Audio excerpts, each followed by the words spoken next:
Hey guys, this is Debs again. Today we're going to be talking about arterial blood gases or ABGs. Um, ABGs provide critical information about patients' oxygenation, ventilation, and acid-base balance. As nurses, understanding ABGs help us recognize respiratory or metabolic problems quickly and guide urgent interventions, life-saving interventions. There are four main values that ABGs measure. First and foremost is the pH of your blood, how acidic or how basic the blood is. Normal is 7.35 to 7.45. Anything outside of that range is alkalotic or basic, depending on what, or acidic or basic, depending on which way you go. Then we have our PaCO2. It's carbon dioxide. This reflects ventilation. Our normal is 35 to 45. And then we have HCO3, which is bicarbonate. It reflects metabolic function. Our normal is 22 to 26. And then we have the PaO2 and SaO2, which shows oxygenation status. The normal PaO2 is 80 to 100, and the normal SaO2 is 95 to 100.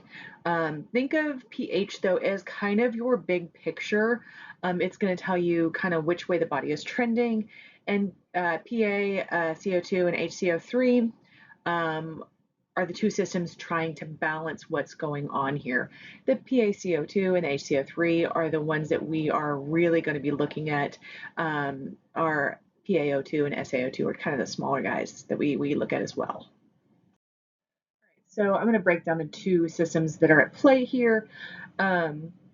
We have the respiratory system, which is shown by PaCO2. It's controlled by the lungs.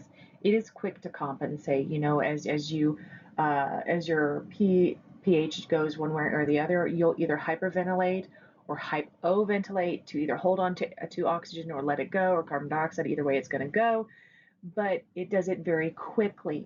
This is not a system that can change drastic numbers as far as the pH. It's something that can do small, minute little changes quickly. So it kicks in first, but if there's a big change, the other system is going to have to come in and help. So the other system is the metabolic system, and that's the bicarbonate, the HCO3. This is controlled by the kidneys. This is slower to compensate. It takes a few hours, even days, but it can make mass moves. It can move that pH from 7 all the way back up to 7.35 in a few days. So it is our big mover here. Our respiratory system is our fine tuner. Right, the easiest method to interpret our ABGs is the Rome method, and it stands for respiratory, opposite, metabolic, equal. And what that means is if pH and PCO2 move in opposite directions, it's a respiratory problem. If pH and the bicarbonate or the HCO3 move in the same direction, it is a metabolic problem. This can help you identify the source very quickly. There's more to it, but this in general is going to lead you down the road of diagnosis. This is the kind of chart I want you to commit to memory. You can even write this down. There's several different ways you can write it to where you can remember it easier.